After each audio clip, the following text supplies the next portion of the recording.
Mengapa ia katakan hal itu? Ini berdasarkan pengalaman dia dan bukan untuk memburuk-burukkan negara lain. Sebenarnya kalau saya hitung, saya sakit hati guys. Saya sakit hati, teriris hati saya mendengar ada orang yang memburuk-burukkan negara saya sendiri. Tapi, lagi-lagi Kuala Lumpur. Kuala Lumpur dan Kuala Lumpur. Baru Bangkok ya guys ya. 3 kali Kuala Lumpur, setelah itu baru Bangkok.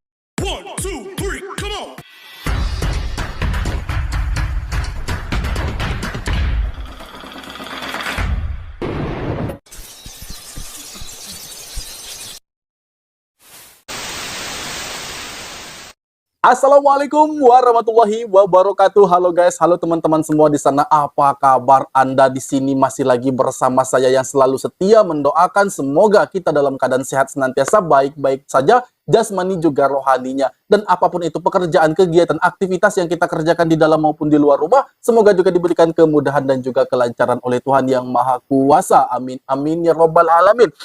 Satu lagi cerita unik dari turis asing asal Aussie atau Australia. Ini pengalaman dia sendiri yang ngomong dalam video ini.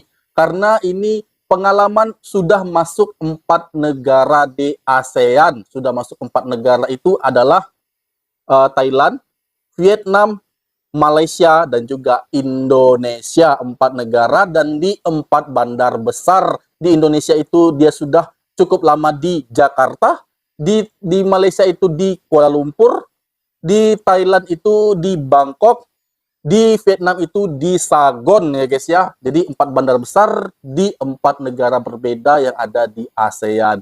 Nah, sangat menarik nih guys ya. Sebenarnya apa yang dia rasakan di 4 negara ini? Pertama di Thailand, apakah hal negatif ataukah yang positif dia rasakan di sana? Di Vietnam, apakah hal yang sama atau lebih banyak negatifnya? Nah, kalau di Malaysia bagaimana guys? Saya ingin tahu apa pendapat dia dan penilaian dia selama dia berada di Malaysia. Negatifkah atau hal positif yang dia dapati di sana? Begitu juga di negara saya, Indonesia. Kepinginnya yang baik-baik saja ya guys ya, tapi kita tidak tahu apa saja yang dia dikatakan. Siapa tahu itu adalah hal yang dia tidak suka atau hal-hal yang negatif menurut dia tidak maukan hal itu. Oke, tanpa banyak basa-basi, saya ingin tahu apa saja yang dia katakan, terutama di negara saya Indonesia dan juga Malaysia. Oke, tanpa banyak basa-basi, kita segera mereaksi video itu sekarang juga. Ini dia. I'm begging you to stop thinking that Southeast Asia is backwards and that Western countries are the best. After living in Southeast Asia for almost a year, slow traveling across 4 of the most popular cities, we are here to answer the ultimate question. Which city is best in Southeast Asia? And in today's video, we're gonna go through 7 categories and a bonus 8th category for parents. So wait till the very end to see what they are. So let's dive in. For those who don't know us, we are Nabil and Zanesta, and we are a location-independent family with the goal of creating a freedom-based business online. First up, let's look at the category that's extremely vital for digital nomads as well as long-term expats: visa flexibility.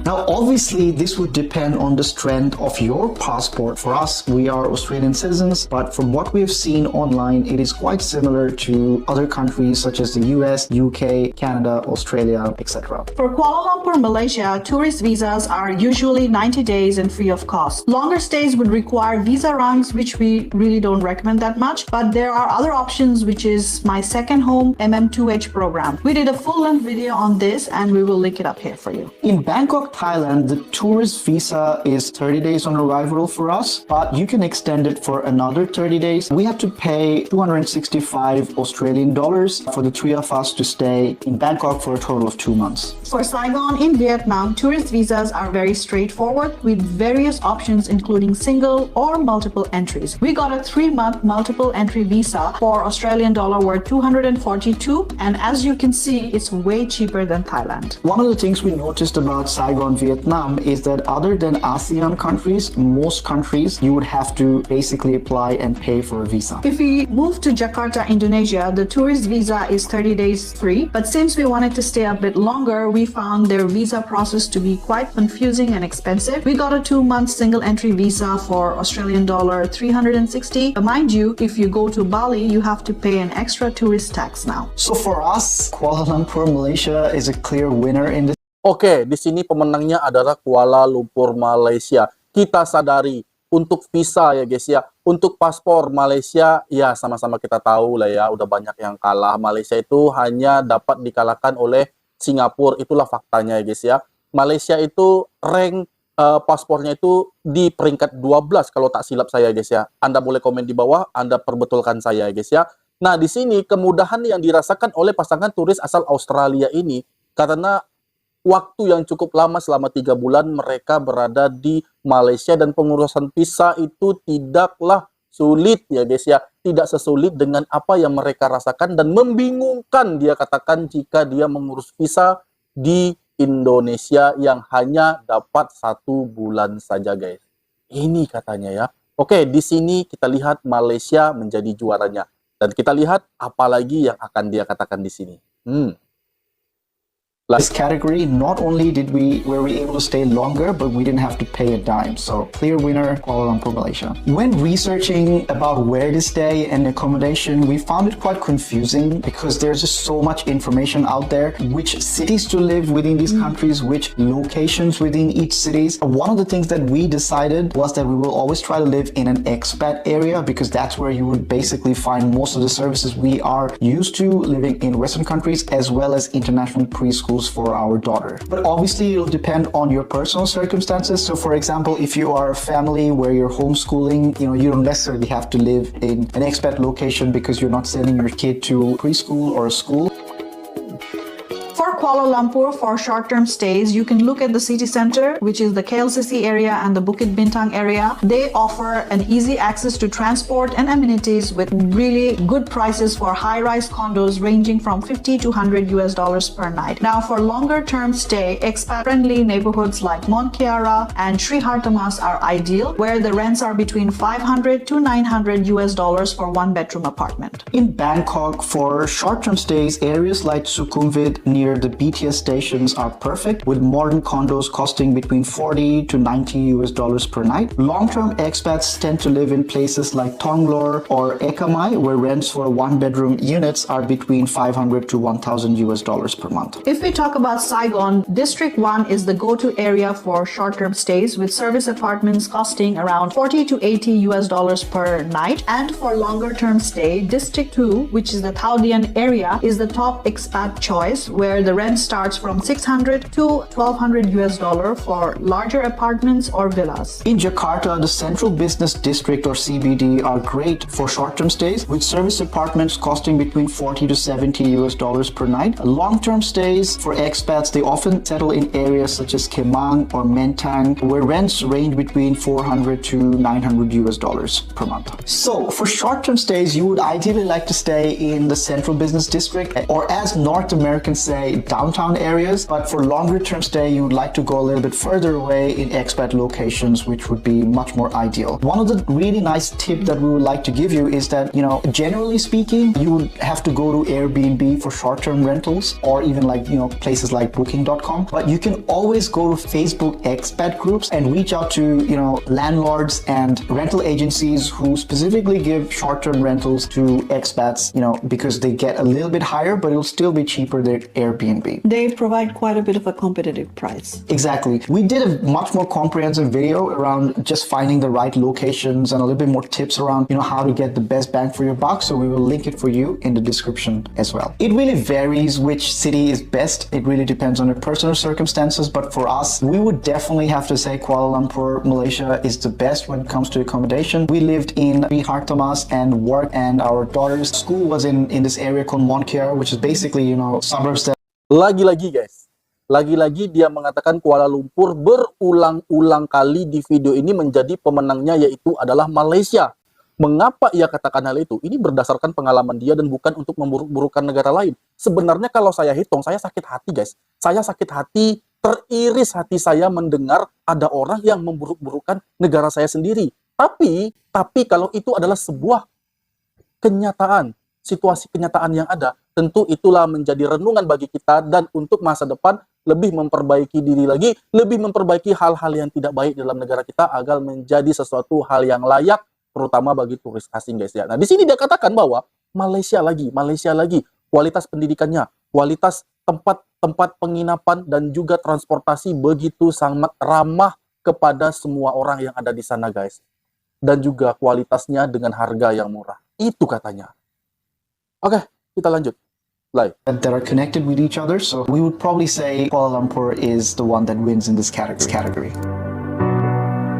Now, let's be honest, in terms of cost of living, it is very important in terms of you choosing a city, but it completely depends on your personal preferences and what you give more value to. Like, for example, since we are traveling with our toddler, it is very important for us to send her to an international preschool. And as a result, most of these international preschools are located in an expat area. So even if you wanted to stay, for example, in the downtown area or a city center, it was not a good option for us because that would include a lot of traveling. So we went for expat locations. So you need to be very clear about what is your intention for that travel and what is that intention for you to being there for either short term or long term. So if you're someone who doesn't have a kid or has kids and you're homeschooling, you will probably spend a lot less than what we did. So let's talk about the cost of living. For Kuala Lumpur in Malaysia, we spend around 4,400 Australian dollar per month on average. Our largest expense was on accommodation, which was about 27% of our monthly expenses, roughly around 1.2k Australian dollar. In Saigon, Vietnam, we spent around 4,050 Australian dollars per month on average. Our largest expense was on accommodation as well, which was around 29% of our monthly expenses, which comes down to around 1.1k Australian dollars. For Bangkok in Thailand, we spent quite a bit. It was 5,650 Australian dollars per month on average. Our largest expense was again on accommodation, which was about 25% of our monthly expense, which comes around 1,400 Australian dollars. And lastly, in Jakarta, we spent around 4,240 Australian dollars per month on average. Our largest expense, believe it or not, was on food, which includes delivery and eat outs. And that was around 23% of our overall monthly expenses, which was around 960 Australian dollars. So in this particular category, as you can see from the numbers, cost of living for us, Saigon, Vietnam actually won. It was the most reasonable for us, but when you think about value for money, Malaysia is actually a little bit better because we travel a lot more in Malaysia, and we did a lot more in Malaysia compared to Saigon, where we, basically worked a lot. Transport and traffic that Southeast Asia is notorious for. So let's tackle that now. If you're looking for Saigon, Vietnam, motorbikes dominate here. It's fast and cheap to get around on motorbikes, which cost about $1 to $3 for rides within the city, but the chaos is overwhelming. Public transport options are limited. Traffic jams are infamous, but with the options like the BTS SkyTrain and MRT, subway systems makes life bearable, especially if you live near one of these stations. Fares for the BTS range between 50 cents to $1.50 depending on distance, making it a lot more reliable than taxis during rush hour. If you look at Kuala Lumpur, Malaysia, the public transport like LRT, MRT is efficient and affordable. Fare ranges between 30 cents to $1 in US dollars, but the city still struggles with congestion. If you rely on Grab rides or taxis, costs are higher compared to public transport, but without a doubt, it's the most convenient. Jakarta's traffic is some of the worst in the world, with, being very unpredictable with travel times. We are quite, sort of used to this, coming originally from Dhaka, Bangladesh. However, the new MRT system is improving things. Motorbike rides are pretty common, especially with Gojek and Grab, and they're quite affordable, costing around $1 to $3 per ride. So for us in this particular category, overall, we would say Bangkok actually wins, even with, the traffic being... Oke, sebenarnya di hati saya itu ingin mereka katakan bahwa salah satu yang istimewa itu ada di Jakarta. Ingin sekali saya mendengar kata-kata itu keluar dari mulut mereka. Tapi malah sebaliknya, mereka katakan bahwa Jakarta itu tingkat kemacetannya sangat buruk. Bahkan Jakarta itu bisa dapat dibandingkan dengan Dhaka, Bangladesh. Wow, itu katanya guys. Wah, ini termasuk parah ya. Tapi apalah, kalau itu memang kenyataan, tentu kita harus mengintrospeksi diri ya guys ya. Introspeksi diri agar menjadi yang lebih baik di masa yang akan datang.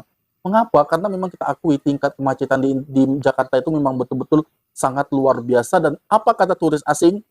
Itu sangat buruk. Aduh. Oke, Like, pretty insane, especially due to the options of ride-sharing apps such as Grab with their bike options, as well as their public transportation, which is pretty, convenient, fast, and quite well spread out across the city. Yeah, I felt like, the Bangkok city, it's very well connected. And Exactly. maybe that's the reason why. Whichever mode of transport you choose, whether it's the public or just the Grab and things, it just makes life a lot easier. And they've also got a pretty massive ferry network as well, because they've got like rivers all across the city. So, you will not lack options at all when it comes to Bangkok. So clearly, Bangkok talent wins here. Food is the most exciting part about traveling in Southeast Asia because you are spoiled for variety. So let's get into the food options for each of these cities. Saigon in Vietnam is the king of street food. You will find everything from pho to banh mi, often for as little as $1.50 to $3 per meal. Now the variety is fantastic, but more upscale dining can still be found at around 15 to 30 US dollars. Bangkok is truly a foodie paradise, offering everything from Thai street food, which is going to be around 1 to 3 or 4 US dollars depending on the meal, to fine dining and international cuisine. Bangkok also excels in upscale dining, which can go up to 50 US dollars or even 100 US dollars per meal. If you look at Kuala Lumpur in Malaysia, it has a diverse blend of Malay, Indian, and Chinese cuisine with a heavy emphasis on food courts and hawker stalls. You can eat for as little as 2 to 4 US dollars, but the city also has some top-notch fine dining, which you can have for 20 to 50 US dollars. Now in Jakarta, Indonesian food is absolutely delicious and quite reasonable, so you can get around 1 to 3 US dollars for street food, but international options are a little limited and sometimes quite expensive. This is mainly due to the fact that they have to import a lot of these ingredients, which can cost anywhere between 20 to 50 US dollars to eat out. For us personally, for our palate, we felt like Malaysia, Kuala Lumpur offered the best variety, and the taste buds were sort of like we actually matching up with us. So for us in this particular category, we'll definitely have to go with Kuala Lumpur, Malaysia. I mean,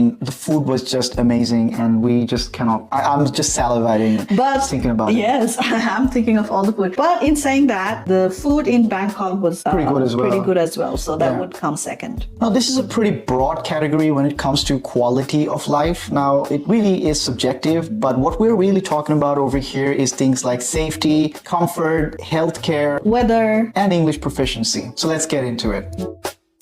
quality of Kuala life. Lumpur is one of the most comfortable cities to live in. It's safe, clean, and modern. Healthcare is excellent with private hospitals comparable to Western standards. English proficiency is also high, which makes day-to-day life easier for expats. Weather-wise, it's hot and humid year-round, but the rain is fairly predictable and usually manageable. When it comes to Bangkok, it's got one of the highest quality healthcare, and it's known for healthcare tourism, and it's actually quite safe. English is widely spoken in tourist areas, but not so much, the suburbs. Weather-wise, similar to Kuala Lumpur, it's hot and humid with a slightly cooler season between November and February. Now, if we're talking about Saigon, Saigon is generally safe, but healthcare isn't as developed, and the private clinic you have are actually more expensive, sometimes more than the Western countries. English is spoken in expat districts, but outside those areas, expect communication to be a bit challenging, so Google Translate would help you there. In terms of weather, it's very similar to that of KL and Bangkok, but the rainy season can be quite hectic, especially with flooding in some areas. Lastly, when it comes to Jakarta, your comfort levels would very much depend on the area that you're living in. Private healthcare is still improving, but it sort of lags still behind Kuala Lumpur and Bangkok. English proficiency is lower, especially outside the central areas, and weather-wise, it's hot and humid with rainfall, which might cause a bit of flooding in certain areas. So, in conclusion, when we look at overall quality of life, I think it's a toss-up between Bangkok and Kuala Lumpur. Yes. And we will probably keep Kuala Lumpur a little bit, ahead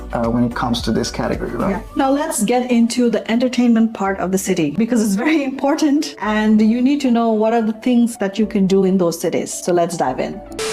Oke, demikian tadi video yang baru saja kita saksikan. Terkadang ada rasa hati yang teriris, ada perasaan yang tersakiti dengan apa yang mereka katakan, ya. Begitu juga dengan perasaan saya yang mereka katakan, banyak hal-hal negatif yang mereka rasakan di Indonesia, di Jakarta, tapi penilaian mereka ini secara individu memanglah sangat objektif menurut mereka. Itu yang mereka rasakan selama mereka berada di Indonesia, Jakarta berbanding dari negara lain, termasuk Malaysia, Kuala Lumpur, Vietnam, Yangon, dan juga Thailand, Bangkok.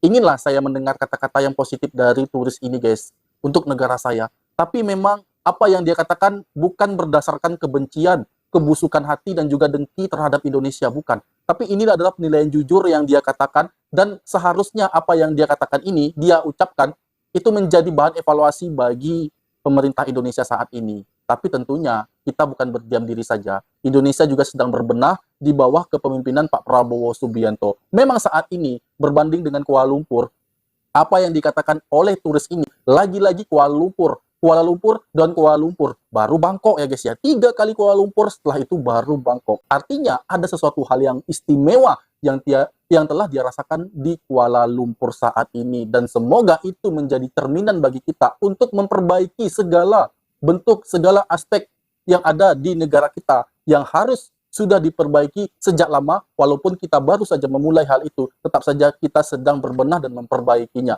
Semoga ke depannya, di 5 hingga 10 tahun ke depan, Indonesia ataupun yang berfokus kepada Jakarta katanya, semoga dapat lebih baik lagi, terutama di bidang kemacetan ini guys ya. Kalau nggak macet, banjir. Macet, banjir.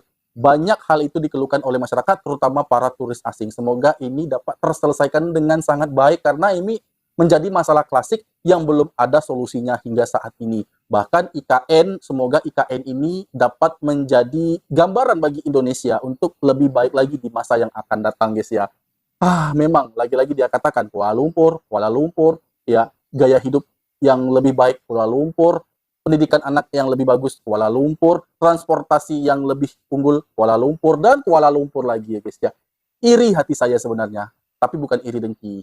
Iri untuk mencapai sesuatu hal yang membuat kita menjadi lebih termotivasi lagi untuk naik, untuk dapat mengimbangi sebuah pencapaian yang telah dilakukan oleh Malaysia. Ini bukan instan, tapi telah dipersiapkan selama bertahun-tahun, termasuk mindset para masyarakat penduduknya yang ada di sana, sehingga satu program dijalankan oleh pihak kerajaan, tapi juga disupport oleh pihak masyarakat, sehingga menghasilkan satu pekerjaan yang sangat cepat dan efektif guys. Dan demikian tadi video aku, semoga video ini bermanfaat bagi kita semua, dan aku mohon maaf jika ada kesalahan kata, kesalahan sikap, dan semua mohon dimaafkan, dan aku akhiri. Assalamualaikum warahmatullahi wabarakatuh.